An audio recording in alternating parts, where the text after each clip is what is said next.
I need to... Is it?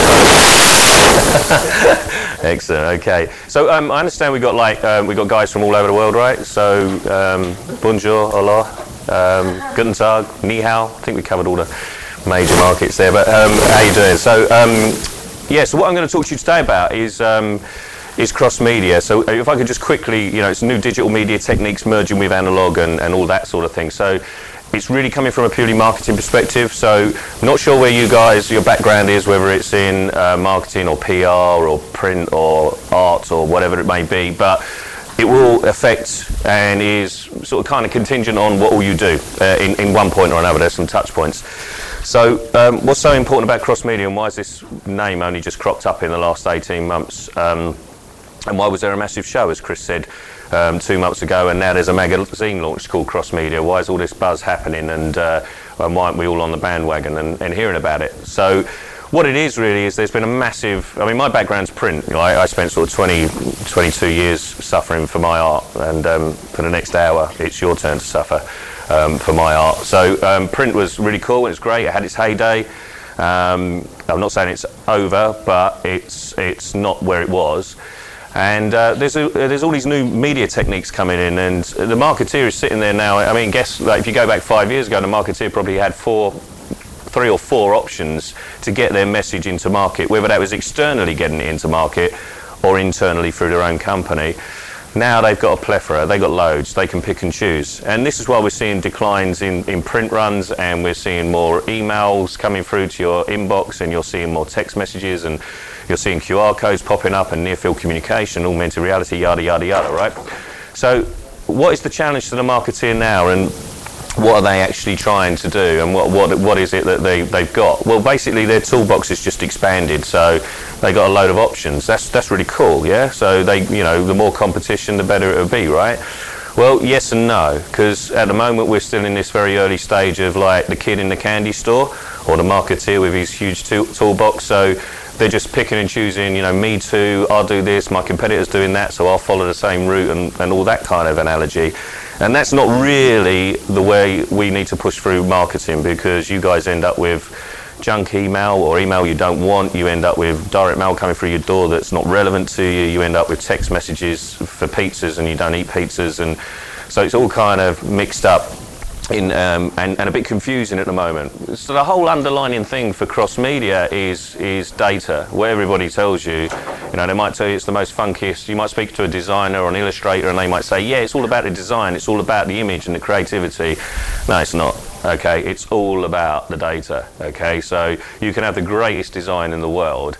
If you're aiming it at the wrong people, you're never going to sell. And you can have the worst design in the world, you can aim it to the right person, and you will sell something.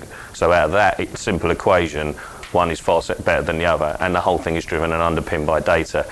Now, I could go on for the next hour or just under, sort of pointing out to you how things work and all the rest of it. But what I'm going to do is actually show you a case study of actually cross media in reality and how it works. So the first few slides are a bit boring, but it has to really, we have to go through those because it just underpins the case study project for the cross media campaign.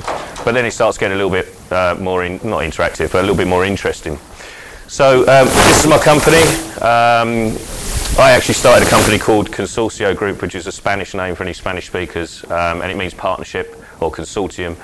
And it got bought, majority stake got bought by a large group called Paper Hat, which, for any of you guys know, are part of the Omnicom group, which are fourth or fifth biggest agency in the world. So I was really kind of lucky that I was in the right place at the right time. You can follow us all on wherever you need to follow us, LinkedIn, Facebook, Twitter. We've got a couple of Twitter feeds. You can follow me on my company one, or you can follow my personal one if you're interested in hearing rubbish about sport and stuff. Yeah,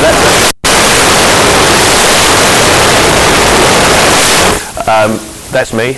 Obviously, it was much easier to just put a picture up of me on LinkedIn rather than tell you a load of blab about myself. So you're not thinking I'm not some sort of Larry taxi driver. That really is me and what I do. Okay, so into the boring bit then. This is a project a briefing project we was given by a customer that some of you probably won't know, well, most of you probably won't know, called TTI. It's crazy. I always find it really bizarre that you find these companies like TTI that employ about 50,000 people, turn over about $500 million, and nobody's ever heard of them. But what you've actually heard of, TTI are a Japanese company, and they purchase power tool businesses. And in their stable or portfolio at the moment, they've got companies that you will know, like AEG Power Tools and Milwaukee Power Tools and Homelight Power Tools and stuff like that. So they got this nice sort of portfolio of power tools businesses, which are in themselves massive companies. And what we were asked to look at was AEG Power Tools, which you find them in like the DIY stores like Homebase and all that sort of thing. They're kind of, their marketing, their demographics for in their data is kind of aimed at the above average DIYer, not the expert builder. That's what Milwaukee looks after. AEG really targets these guys who like to pick up a power tool every weekend and build a shed or something. Right. So that's the kind of demographic we're looking at aiming for. And what it was we come up with, the whole premise behind this was they wanted to, there was two objectives. Oh, yeah, okay, right. One of the things when you speak to a client, you say, what's your marketing objectives? They would go, okay, we want to increase sales, we want more gross profit, we want a bigger client base. We go, hang on a minute, well, we can't do all that with one campaign. So you need to narrow it down, and you need to be realistic and manage the client's expectations. And this particular client, we actually got we managed to get them down to just two, which was they wanted to increase their followers on Facebook, and they wanted to have a massive new email database that they could go out to. So that was the two objectives. So we put together this campaign called Win a Shed Load of Tools, or Power Tools. And AEG were quite happy to, give a load of power tools away to people. So that was cool. So we built up, we used software that most of you guys might know. So a lot of data software, some analytical software, that a lot of you would know. So for the print element, we did here's some printing presses. I say this is all the boring bit. We will get more exciting slides than this. Finishing equipment we used, substrates we used, the sort of run lips we were looking at, the designers, and some customer comments just to quickly let you know. And these are not made up, these customer comments. As you can see, you can even find them on LinkedIn. So that's done.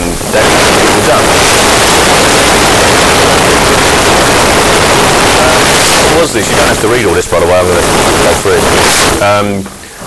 We were asked to do this cross-media campaign because the client comes to us, and like I said to you at the beginning about data being key, the client came to us and said, we don't know, we want to target everybody. And we were saying to them, well, okay, how does your customer base, your existing customer base, interact with you at the moment? Do they speak to you via email? Do they talk to you via direct mail? Where do you get your best reaction? Where do you get your best sales from? And of course the answer was, I don't know, we was hoping you guys were going to help us with that. So that was another objective we had to sort of bolt into the campaign.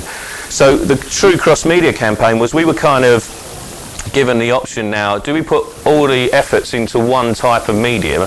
So do we just run everything for a Facebook campaign? Do we do a printing campaign?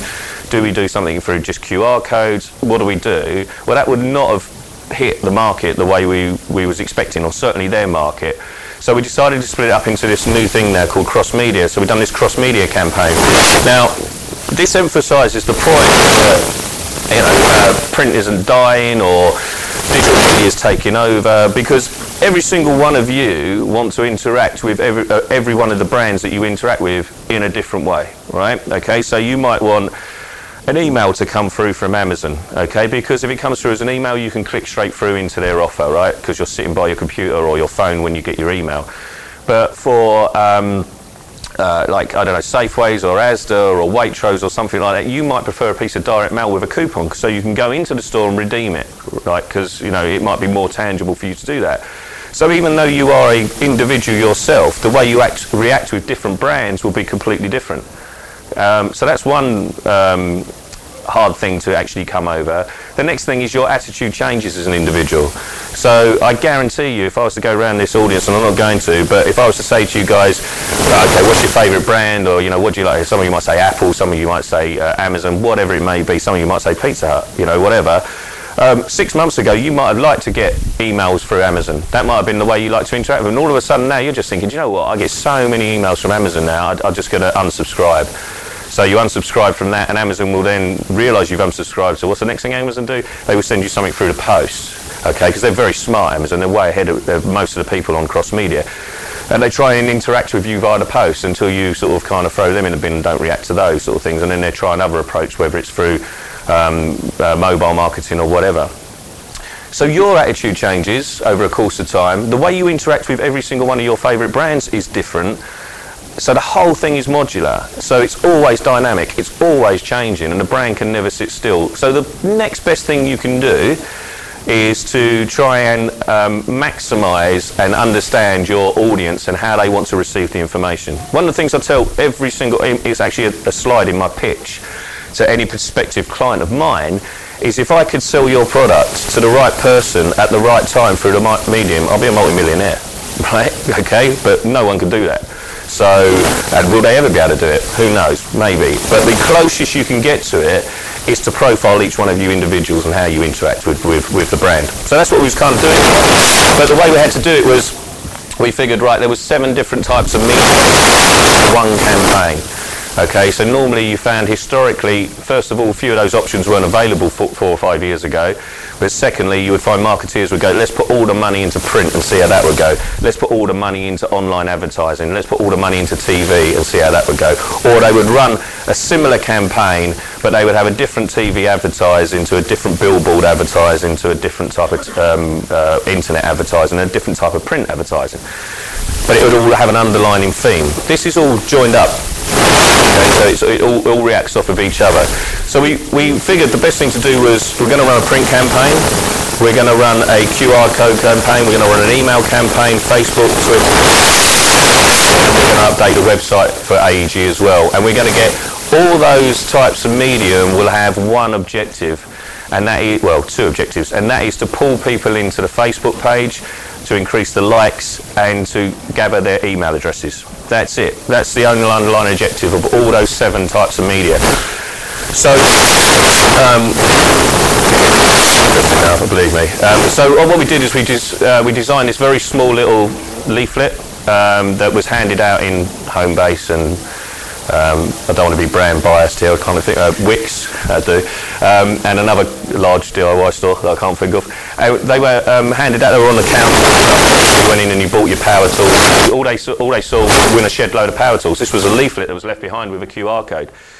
And no more information than that. We wanted to kind of keep it a bit mysterious, so there was nothing else on there. So on the back of this, on the back, all we had was download the app from the App Store and scan the QR code, because with all respect, it's quite new this still, and a lot of people of certain generations don't even understand what this thing is, which is fair enough.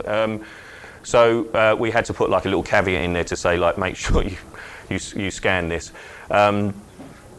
And when we set up 6 different QR codes, and one pointed the person into the website, one went straight into the Facebook page. It didn't really matter to us. We just wanted to, from this experiment, we wanted to see if people actually picked up a piece of print and scanned it. Where they ended up was kind of academic, because all the information that we got from every single one of those was the same. But the information and the data we received was that somebody, or this person, because we had their name and their email, had picked up a bit of print and scanned it. That was the information that was important to us. So we realised that the way that person interacted with the brand, they wasn't opposed to using print and QR codes. So that we sent out a bunch of those. I think there was 100,000 of those printed. These were the huge posters that were posted around all these huge stores and put about, and this is just one of the posters. It was all sort of promoting this pro-lithium ion technology, and there was a promo on the back of this poster that was about the Facebook page and join it and win the power tools and stuff as well. So this was already directing people in as well, and engaging people into the website, which we put down at the bottom right hand corner, and it's something the client insisted on. We weren't really overly happy with doing the poster thing, because we didn't think it was going to be a physical thing that was kind of engaging, but they insisted they wanted these posters because I think, to be honest with you, they got a cheap deal with the DIY stores, and they tied up a deal years ago when they could sort of put posters up, and they still had that deal and they wanted to exploit it, whatever. So we put the posters in for them, and measured the people coming back and going into the website from that. Now for the Facebook promo we did. Now there's a bunch of rules around Facebook. Any of you guys know or do anything with Facebook with regards to like sweepstakes or competitions? I mean, my company specialises in managing social media for corporates, okay? And Facebook are really good at changing their rules without telling everybody all the time. And even when you sort of go back to Facebook and say, look, I don't understand this rule, they're just like really ambiguous, and they're like, oh yeah, sort of kind of get on with it. So it's a really sort of treading kind of like into a marsh kind of thing with Facebook. They're really kind of ambiguous about their rules, and they seem to bend them and make them up as they go along. But then they just squash me like a bug, so I'll just carry on doing what they tell me to do. So this was an email competition that we was promoting in for the Facebook campaign to win these tools, and it was a really simple message, right? Sign up, like us, and share. Okay, that was it. So why those three types of messages? Well, sign up obviously because we wanted to get the emails and the names of the people. Like us because they wanted us to they wanted to increase the followers on Facebook to win the power tools, and share because if you're sharing that information with your friends, chances are they'd like the Facebook page as well, and that was the idea, and we were going to drag more people in that way. So this was an unpersonalised version. So we had loads of data from, I say data, it wasn't really data, it was just email addresses.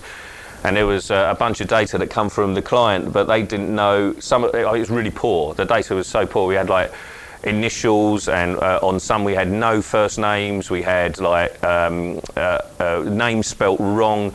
But what we did have that was on every single one of the data was an email address. So we had to design an unpersonalised email to the ones that had just really bad data for their first names, and that's the one that went out to sort of unpersonalised. I mean, the more personalised something is, the more you're going to interact with it. But unfortunately, we didn't have that information at this time. That's what we were hoping to store. So we've done a couple of other versions as well to see if it would work. We've done this personalised, hey John, do you like winning? This is another email campaign that went out. So if we had somebody's first name, we designed an email plan around that, but we wanted to duplicate that as well because it was quite a straightforward thing to do, just to take out the unpersonalised and run a second email campaign as well. So that's what we've done with email. So right now we've already gone through kind of 3 stages. We've got print, we've got QR codes, and we've got email campaigns all doing the same thing, kind of driving into traffic into the Facebook page. Once we launched the email campaign, we watched in real time how they were opened up, and obviously you can see they're being sort of clicked and opened up. Sorry, this is in portrait, by the way. I made a schoolboy error. I should have put it in landscape, but hopefully you've got good eyesight. It did go across Europe as well. We've only seen one that's opened up in France here, but this was very early in the campaign. And you can see the people that are opening up the emails in real time, the people that are either shutting them down, the people that are putting it. So we can see all this, right? Okay, so sorry if this is a bit daunting for you, a bit Big Brother, but you can see that in real time. I can see that in real time. When I run an email campaign, I can see if you've opened it. I can see how long you've opened it for. I can see if you just disregarded it. I can see if you clicked through on it. That happens with every single email that comes into your inbox if you've got the right technology and the people are monitoring it correctly. So from that, you know, you'd ask, why would you do that? Well, you want to know who's interacting, who's not interacting, who's shutting it down, who's dropping it into trash, because again, it's enriching your data to say that that particular person doesn't want to receive emails, or that particular person engages with emails, you know, so you can start building the database again stronger. Okay, so this was a real-time map. This was run across Europe, by the way, for the data. We set up this no reply thing. Okay, I know this is a bit techie, but I think, you know, for your marketeers, you'll probably switch off now and go to sleep for the next 2 minutes. But it's really important that you have to set this up, because it's all right sending out a bunch of emails to people, but you know, if you're hitting a database of 40,000 people, someone will try to reply to you and go, what's this all about?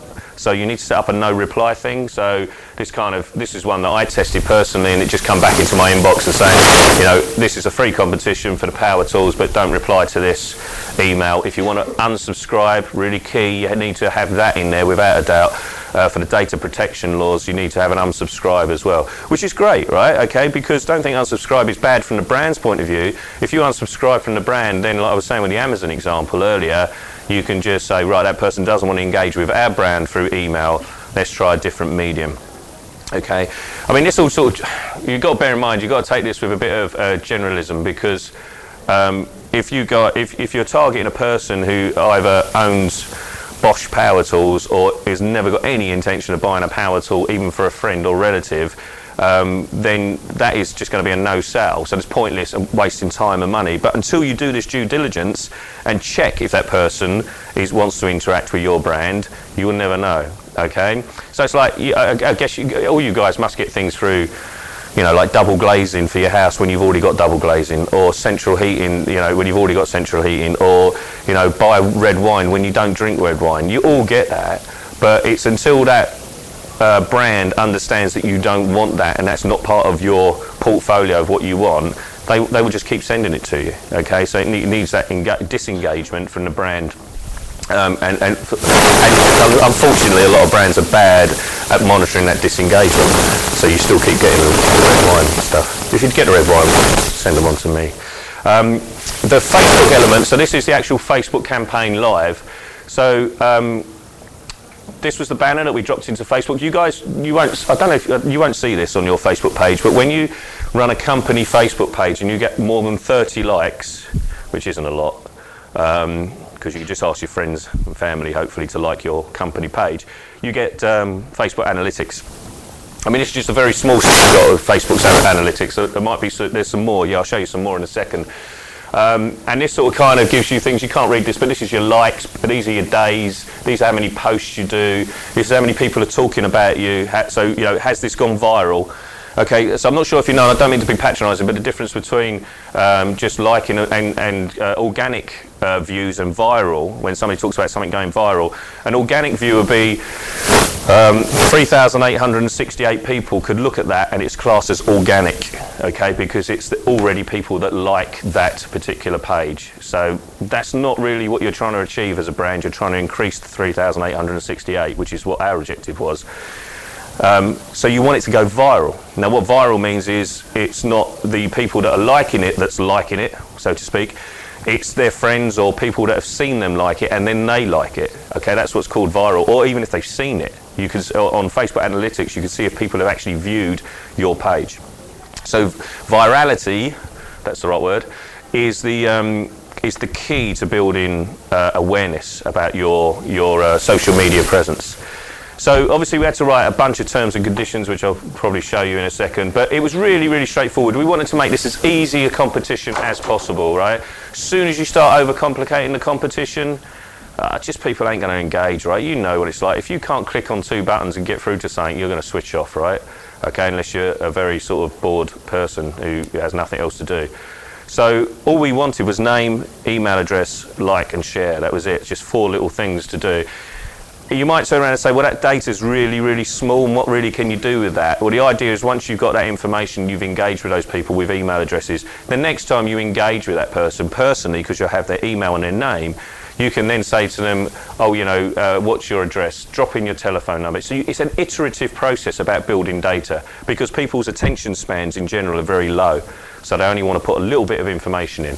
Okay. The other thing about competitions as well, just to quickly note for you about brands. If it was quite enlightening to see that we ran a competition for another company about 2 months before this, and it was a smaller company, and it had a lot less followers, and they wanted to give away a £12,000 Harley Davidson. Right, a real top of the range Harley, right? Oh, I think that's top of the range, not a motorbike driver, but. And we run that competition for them for a month, and their engagement was 12% of what the engagement of this was. Not because of the followers, but because psychologically the prize. People think, I've got no chance of winning a Harley, right? But if you give away caps, t-shirts, little bits and pieces, you get so many more people trying to engage with it because they think, I've got more chance of winning that because it's a kind of free giveaway and it's only a small product. So really bizarre psychologically as well in marketing to understand that, you know, unless you're a hardcore, what we call a hardcore competition or competitor, so you go into every, and you do get people like that, they go into every single competition and fill out everything. Generally, average people like yourself and me would think, yeah, I can win a t-shirt, but trying to get a holiday for 2 in Bahamas is just not worth entering that competition, because that's never going to happen. Because everybody will be doing it, which is reality, they don't, but there you go. Okay, so we run 2 header versions as well. So we put this one up for a while. So like us, sign up to us, share us, and then we run another one as well over the course of the following 3 weeks. And then we had a third version as well, where, you know, so every time you went on the page, it wasn't so you were just looking at the same competition over again. We tried to sort of get more eye-catching with it, and obviously this is being shared all the time, so we wanted to kind of generate a little bit of interest so it wasn't so boring. And then once you clicked through on this and you liked the company, all you had to do, as I said, was enter your name and your email address. And don't forget to like, to share us to complete your entry. And that was it. That's as basic as it was to enter. So you know, the barriers to entries for this competition was super low. Okay, so we captured all the data. Didn't just go into a black hole somewhere. And then obviously we monitored things like the engagement. So obviously you can't see this, but there was about, you know, 300 or 400 people just liking the banner. And then loads of comments on it, and what we do as a business is we monitor those comments, we answer questions. So AEG don't even have to worry about the running of the competition. We act as AEG, and we sort of say, someone will come in and go, oh, I'm 14 years old, can I enter this competition? And obviously we've got a bunch of terms and conditions and stuff, and we say, no, you have to get your parents and, you know, blah, blah, blah. So AEG could literally put their feet up and say, you just run the whole thing, start to finish. And that's the interaction you see with Facebook. And then we run, this was the most expensive part of the campaign. This was the YouTube videos. There was 3 YouTube videos. I don't know if you guys know, but the ASA, the Advertising Standards Authority, just absolutely shut down and locked down anything talking about the Olympics, right? You probably heard. I don't know if you heard about it. Did you hear about the case study with Bet365? Oh, you've got to check this out. It's so funny, right? Okay. And with French students, and you can probably justify this actually. Bet365 run a huge advertising campaign in Victoria Station just before the Olympics. And it was something like, the biggest sporting event in London is going to take place. Come and join us on Bet365. Now the Olympics said, okay, look, that breaches all our rules about, you know, you're not a sponsor of London 2012, you can't say that. So we haven't mentioned London 2012. It's an egg and spoon race, now I don't know if this is true, in a town in France called London. Is there a town in France called London? I don't know. But that's the way Bet3, I mean, check it out, Google, I'm not making it up. And they won the case. And so they were allowed to have these huge banners in Victoria Station saying, come to the biggest sporting event in London with Bet365. And they were talking about an egg and spoon race in London in some little town in a province in France somewhere. And because they never mentioned 2012 and Olympics. So we sort of kind of got on the back of that really, or we actually kind of preempted it because we read it the same way. Because to be honest with you, the Bet365 thing came out around about the same time we launched this, so we didn't steal their idea. We read the interpretation of talking about the Olympics and promoting your product through the Olympics was that you wasn't allowed to mention Olympic 2012 or London Olympic 2012 or London 2012. But if you mentioned London or 2012 or Olympic on its own, it didn't actually refer to that event. So we thought, well, we'll mention the word Olympic because people are going to go into YouTube and type in Olympic, and we just thought, right, we'll put that in because it can refer to any Olympics. And London 2012 don't have the monopoly on the word Olympic. And obviously we got away with it because no one come to see us. The other thing we did was obviously we tagged up things like usual, unusual, funny. I think the other one you'll see in a minute on the next slide was amazing or something like that, a big Americanism word. You know, people that, what they type into YouTube when they're bored, I want to watch a funny video, I want to watch an amazing thing, I want to watch something unusual. Obviously we put the word builder in because some people go on YouTube and search for building stuff or whatever. And then obviously, you know, we could pick up anything from weightlifting, and we obviously had to put, you know, ice skating, and we had to put the client's name in as well. We tagged the hell out of the YouTube videos as well, so I don't know if you know about tagging. So when you tag a YouTube video, you know, it's easier to find effectively. So we tagged it with things like power, tools, energy, building, DIY. We just went on for ages and ages. And we there isn't a DIY category on YouTube. There's a home and something, home and leisure I think it's called, so or how to or something like that, so we stuck it under that. And as you can see now, anybody who's run a YouTube video will know it is phenomenally difficult to get views unless you go and employ someone out in the Philippines to go and click on it all night for you or run some software, which is not the objective of what we're trying to achieve here. What we're trying to achieve here is that every one of those views is core data, which is what the client wanted. If I went back to the client at the end of this and said, yeah, I've got you 22,000 people, names and emails, and they said, yeah, well, it's Cristiano Ronaldo in Singapore, they're going to go, what? You know, it's just, so waste of time, right? Okay, so it's about the quality, not the quantity, okay? That's what's really key. Quality is just, for brands, it's just vanity. Okay, so you might have heard of all these scandals of people getting 50,000 followers on Twitter, especially politicians in the UK. You know, they start up a Twitter account and 3 days later they've got 50,000 followers. No, I don't think so. You're a politician for one, and for two, you're unknown. You're not David Cameron, so you're not going to get 50,000 followers. You only won a constituency of 12,000 people. So, you know, how are you going to get 50,000 followers? And it is all to do with that, oh, it's vanity. The PR people come in and say, yes, we just go and falsify the followers and we get people to follow you on Twitter who don't exist, and a load of robots. Obviously, Facebook and Twitter are trying to clamp down on this because, so I'm diversing a bit here, but it affects their advertising revenue. Because for them to sell advertising on Facebook and Twitter, which is where they make their money, or the sponsored tweets, if they come to me as a cynic, I would say, yeah, but all your followers are robots, so I'm not, who am I going to sell to? So they're obviously trying to clamp down on it, especially as Facebook shares are going down. So to get even a couple of thousand views, even for a brand, is really, really hard. The key for corporate YouTubing, okay, is the first week. Okay, because in the first week, what YouTube do to aspire and to keep the talent pool running, so to speak, the first week they logarithmically scale any views. In other words, every view that you see is clicked on, they multiply it by 10. But this only lasts for the first week. Why? Because any new YouTube video that comes in, they want to get it to the top. They want to promote these new, because you don't want to go on YouTube and see the same stuff over and over and over again. So they want to try and get things up, but they do it for every video. But it's just the first week. So you've got to maximise the impact of your video in the first week. How do you do that? You send out things on Twitter, you send out things on Facebook, you send out things on email, you send out things on print, again, cross-media, saying there will be a YouTube video coming out on the 30th of December. So it's teasing people into that, and then when it hits, you get your maximum impact on week one. Or you can put an incentive like a competition. Hello, which is what we got here.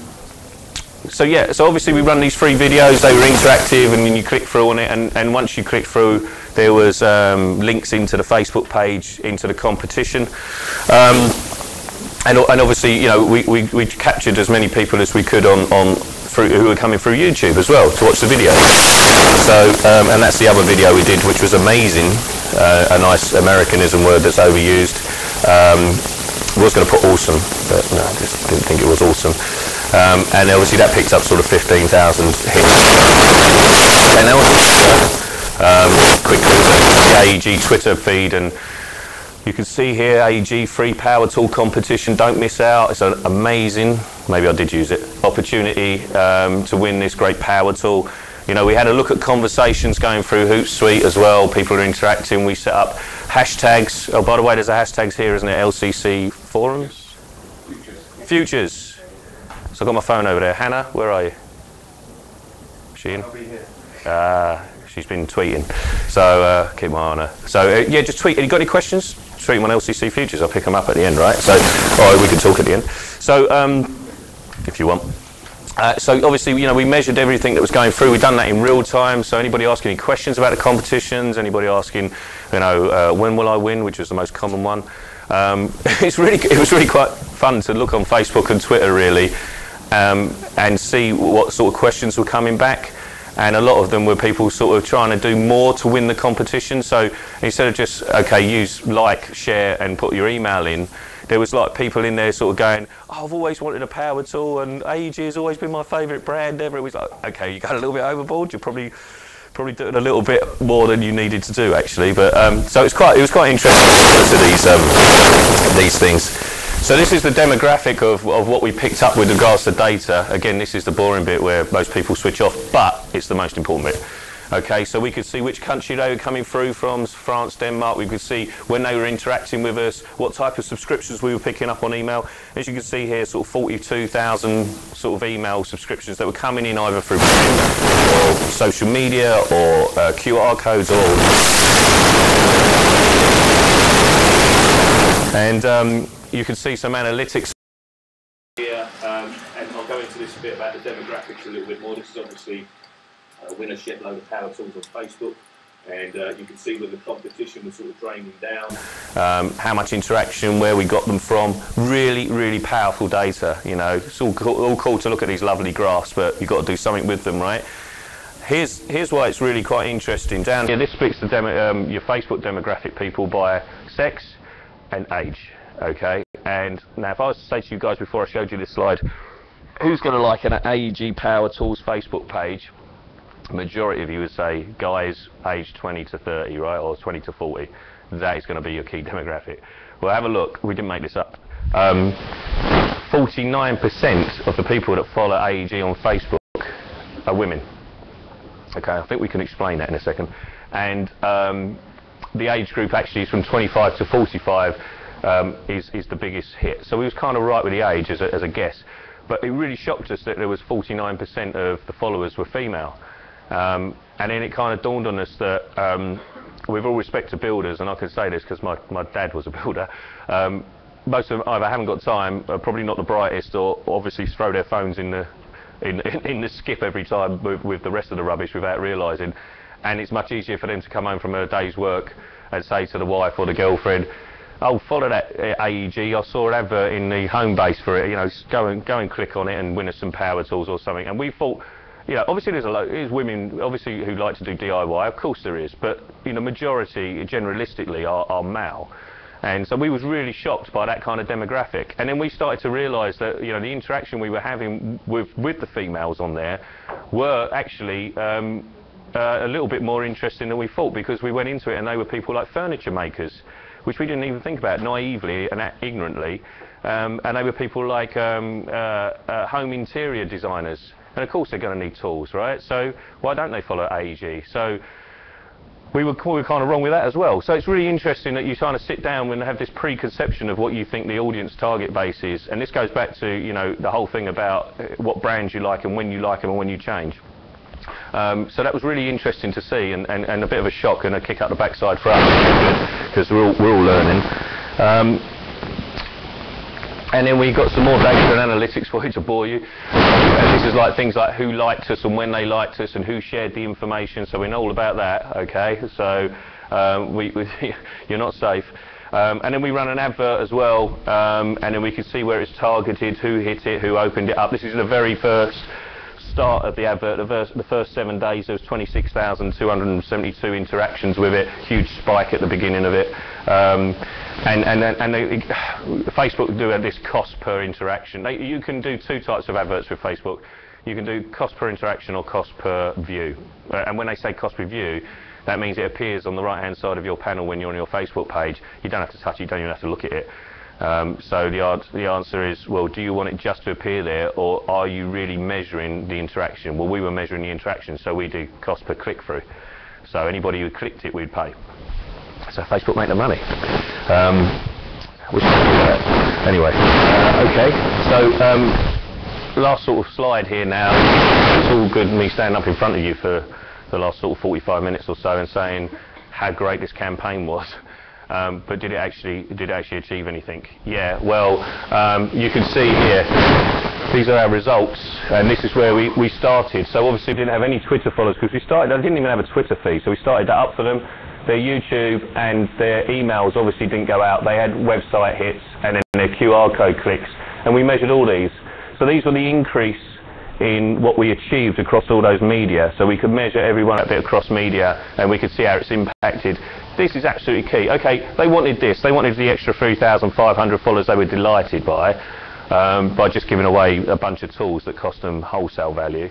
I mean, good tools, don't get me wrong, but this is the key thing, right? Because from this, we can tell how and who interacted with the brand and through which type of media. Okay?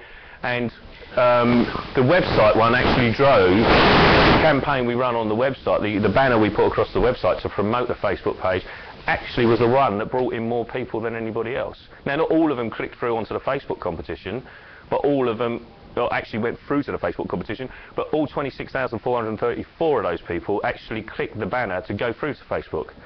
So I wouldn't have known that at the beginning. AEG wouldn't have known that at the beginning, but at the end we do. So in AEG's mind now, for their next marketing campaign, put a banner on their website, because most people like to interact with their website. And we couldn't understand that. We still can't really answer that question because we don't have enough data as to why that's the case. But that was quite key. Obviously, YouTube videos done really well, which is really great because they cost a fortune. Not me. It cost AEG a fortune. The Twitter feed over the course of the June and July and August actually went up to sort of 745. Now, not all of those were driven by the competition, but it was a great way to start and to sort of measure. You could guarantee that sort of 80% of those come through as the competition. So there's obviously as it grows, you know, now what we can do is we can take this bunch of this data here, we can move it into there, and when we run a next campaign, unless they want to add something on like augmented reality, near field communication, or mobile marketing, you know, which we'll have to start from scratch again, they could start to build up a portfolio and they could start to get an understanding of their marketing investment and where they're going to yield their best return. And that is key for every single business, okay? Especially now in these beautiful economic climates we're in. If I give you £1 million to go out and run a campaign and I'm your director, you better come back with a return, because if you don't, then you'll be out of a job. So it's as simple as that, really, because there's a bunch of other guys out there that are looking for a job exactly like yours, and they're very keen to do it. So you need to prove that what you're doing and you're spending the company's money is yielding a return, and this is what this does. Okay, it actually proves in hard data that they've spent X amount on this campaign. Okay, the whole campaign, including the videos, was about £200,000, right? So it's a lot of money, but the videos themselves were £100,000 to shoot, to produce, to get the actors in, the whole thing. So the rest of the campaign, the design, the build, the monitoring, the promotions, the giveaways, the follow-ups, over 2.5 months was £100,000. So arguably they got those videos forever. So they spent £200,000 and they received 46,000 new emails and 3,500 new people on Facebook. And the way they saw that is that's a great return for them, because they've got this massive database now of another 45,000 customers who want to interact or be part of AEG. So if all they need to do is sell £4 to each one of those customers, or £4.20 to each one of those customers, and they would have got their return back. And considering they were saying that, I think it's something ridiculous, like each customer that buys an AEG power tool ends up spending something like 60 to 70 quid. It was great news for them. It was like, you know, even if they only capture 10% of that new 45,000 data, they're going to make their money back. So, you know, they were over the moon. Plus, next time, they've got another 3,500 people that they can market to, and 46,000 emails they can use, and build on that, and build on that, and build on that. Okay, so,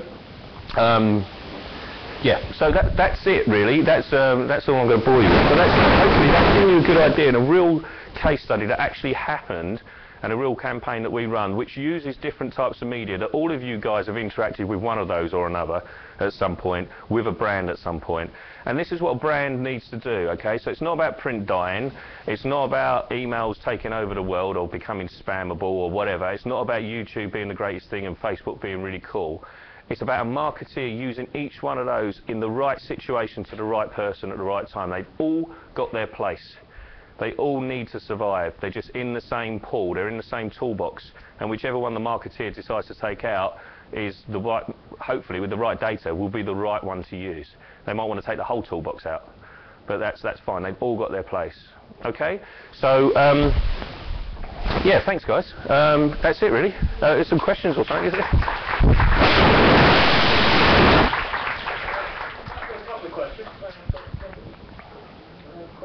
Can't have been that good.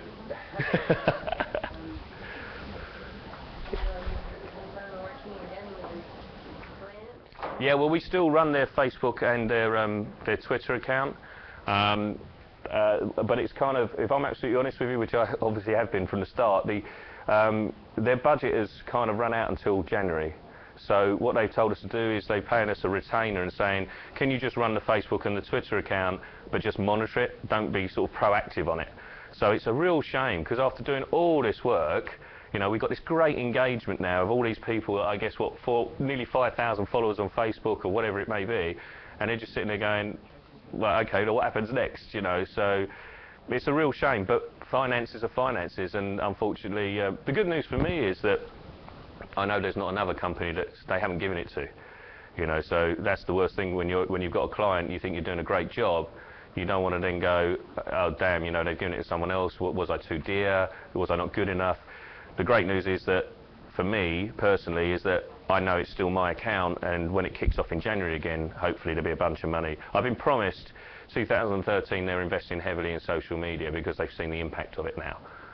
But they just didn't have the budget in 2012, and you'll find this a lot with brands, especially big corporates. They set their budgets out in 2012. Of course you can have exceptional items, so you can have people coming across going, we need to spend this money, we've got to find it in the company somewhere. But reality is there is no money around at the moment, especially for things like social media and stuff. So what they're doing is budgeting it in 2013. So you should see, and I hope I'm not putting my neck on the line here, but 2013 should, hopefully you'll get a lot of brands who say, actually now we've got a bunch of money to spend on social media. So you should see it start rising up a little bit more.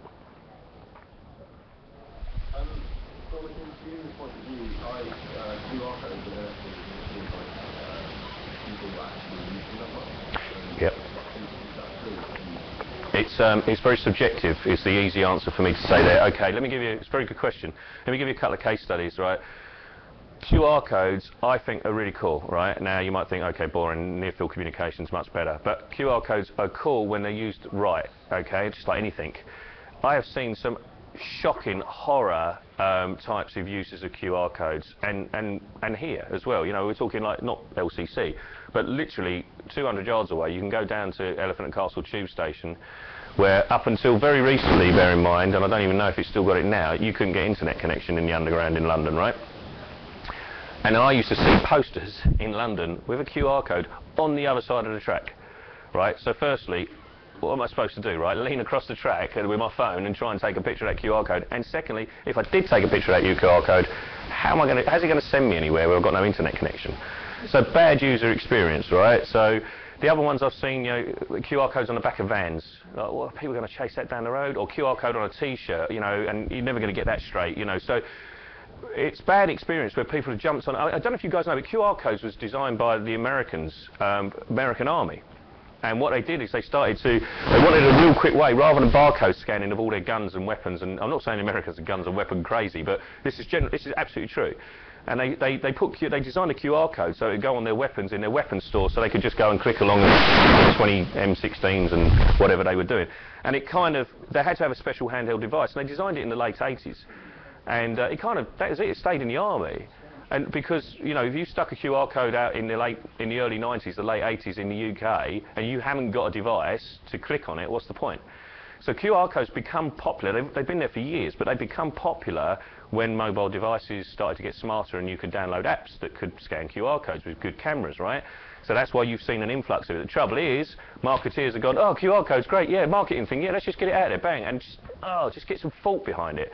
And the other thing with QR codes that I see, the massive faux pas that happens all the time is, how do you scan a QR code, right? You scan it with your phone. Worst case scenario, although I've never really seen this, is people scan it with a tablet. You never scan it with your laptop, and you would never scan it, right? Okay, you wouldn't scan it with your desktop printer, so your desktop computer. So it is all done on phone. So where do the marketeers, these naive marketeers, with QR codes that you scan with a phone send you? They send you to an unfriendly mobile website, which is like, you know, I don't want to detriment brands, but BMW used to do this. Used to have the QR codes in Metro, another great invention. Why do you put QR codes in a Metro mag when you're underground? Right? And you're sort of like, you know, shaking around on the tube trying to scan a QR code.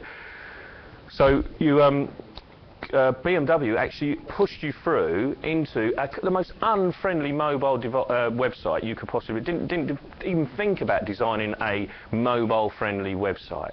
And so people's user experience, the QR codes were, oh, they're crap, because they don't work, I can't scan them, and they don't send me through to a mobile-friendly website. So used in it, that's why I said it was subjective, used in its correct way, with a bit of thought and a bit of intelligence behind it, it works. So yeah, hopefully that's answered your question.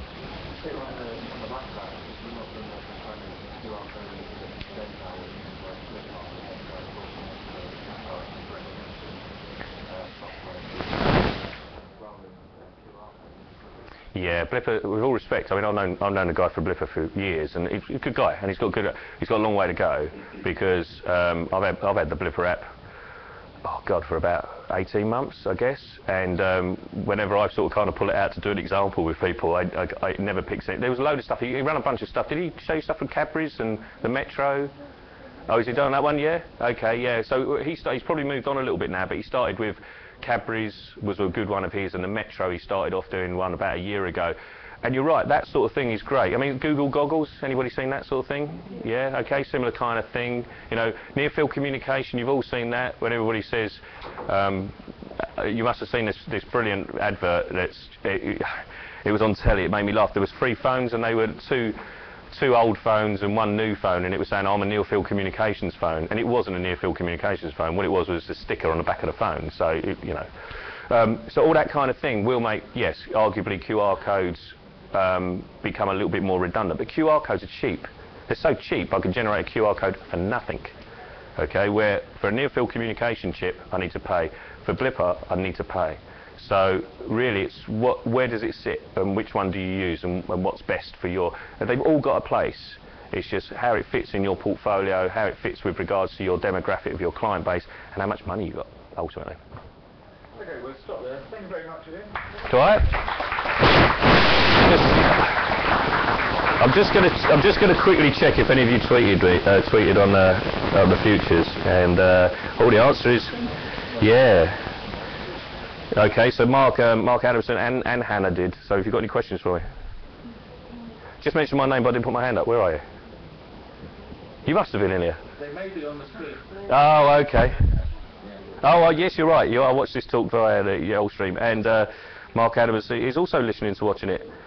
It says the audio streaming is really bad. Can you sort it out? Phase in the middle where it just goes. Excellent. Okay, guys. Thanks.